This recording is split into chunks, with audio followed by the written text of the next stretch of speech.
ladies, how you doing? Well, I'm still not canceled, so I'm gonna go ahead and answer another question from a woman, and this one is asking if her relationship is over or if she is just bored. She says, I and my boyfriend, they're both, she's 20, he's 19, have been together for almost 4 years. We met in high school and moved in together a year ago. He is the perfect boyfriend in every way. He is hard worker, ambitious, loving, honest, smart, very loyal. He is actually the most mature man I've ever met, both emotionally and mentally. We have the same morals and values and make great partners. In fact, the only thing that we don't have in common is our sense of humor. For the past year and a half, I have struggled with relationship slumps where I convince myself that it is ending. The one I am going through right now is the worst one I've had because there have been times where he has reached out to hold me and everything in me screams, no! I back away and tell him I just don't want to be touched at that moment, and I know that hurts him deeply. It's almost as if I feel suffocated by him.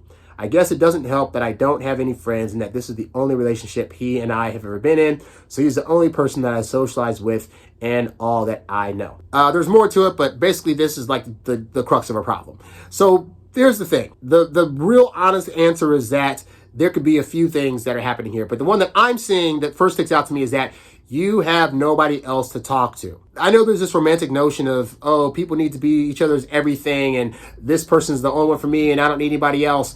And that is factually inaccurate because there are going to be times when if you aren't giving yourself space to be away from your mate and to interact with others, that it can become very boring, very monotonous, and you can honestly get really annoyed at that other person for silly stuff simply because you're not getting any additional stimuli.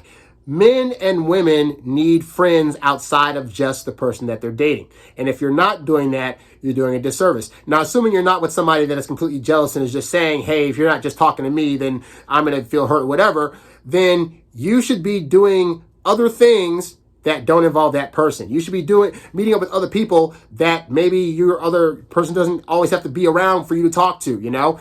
If you have different kinds of hobbies that your significant other doesn't like, find a group where you can do those hobbies and meet new people. You're 20, so I assume you're in college or around college age people. So that means that there are going to be other people of your age group that you can talk to and hang out with outside of your person. And I say this because the downfall of a lot of relationships is, in fact, just spending time with your significant other. Because inevitably, little annoyances are going to come up. When fights come up, you don't have another person to go to bounce stuff off of to see if maybe you were tripping or you're in the right and then here's why, but here's a better way to go about it. And more importantly, you don't allow yourself other experiences that you can then come back to your mate and talk about, you know? Because for me, it's fun. For me, it's fun when I'm dating somebody, when they go away for a bit and come back and give me some story about some awesome stuff that happened that I wasn't there for. That now adds to the richness of the stories and conversations that we're able to have with each other. But when you don't do that, it's like this. You know, hey, I was at Burger King the other day. Oh yeah, you were there with me. So, oh, but I went to this rodeo and, oh, but you were there also. Oh, hey, I wanted to go on this flight and, oh, wait, we talked about that. You see, you guys are doing the same stuff, so now you have nothing new to bring to the relationship to talk about. So do that. Find other friends, find other things to do where this person doesn't have to be around, and then that way you won't feel like you need to push them away because your body is basically, what your body is doing is this. Your body is naturally saying, hey, this person's away, this person's around me too much. He's around me too much. I need space. And if you don't listen to that muscle, then you're not going to have the part of your body that's going to also say, man, I just met my significant other in like 2 days. I want to go towards him now. I want to pull towards him because I haven't seen him. I've had time to miss him. And now my missing part of him is making me want to see him more. When you don't have a chance to miss the person that you're dating, then you never feel that pull. And all you're going to feel is that you want to push them away. Okay. So I'd say before you start analyzing if you really like this person or not, if you want to keep staying with them, look into that. Look in to see if maybe it could be that you just need to be able to schedule in some chances to be away from this person and to forcefully go out there and try to find ways to make friends with other people. So that way you have that enough time away from the person that you're caring for to do all that stuff, okay?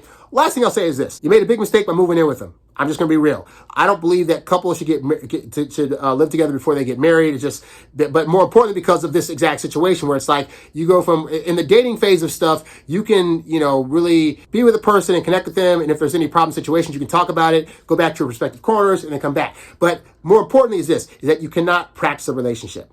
And I think a lot of people end up practicing bad habits when they're just living with somebody without a commitment there, okay? Also, when you live with somebody, you are with them on a day-to-day basis. If you haven't established things such as, hey, if we're going to live together, what happens if I need my alone time? What happens if I want to go out with friends? How are we going to manage that? Then this can happen where you feel like, oh, we live together, so I'm now obligated to be around him all the time. And that can lead to secret resentment. It can lead to you wanting to push that person away and eventually you leaving the person altogether. And I didn't read the other half of this message, but she talks about how she can't see herself without him, that she could see him in her life long term for marriage and children, et cetera, et cetera. So if you're realistically seeing those things and you're bothered by the fact that you're wanting to push the person away, then that's a sign that just means, hey, you just need to tweak how often you're seeing this person and be able to schedule in time to have that person not be around and to hang out with other people outside of this person. So that way, when you come back to them, it'll be because you had that strong desire to want to be with them now versus it being an obligation. So